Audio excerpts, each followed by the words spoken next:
One of my tricks is we could prevent a lot of heartburn and GERD by having our patients sleep on their side, their left side. Now, what happens when you sleep on your left side is you trap a lot of air in the top part of your stomach called the fundus. And it actually pushes up on your left diaphragm. And it's actually one of the main causes of hiccups, by the way.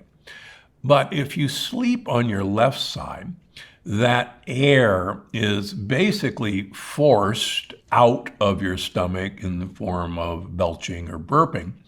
And that air no longer is going to actually push contents out of your stomach.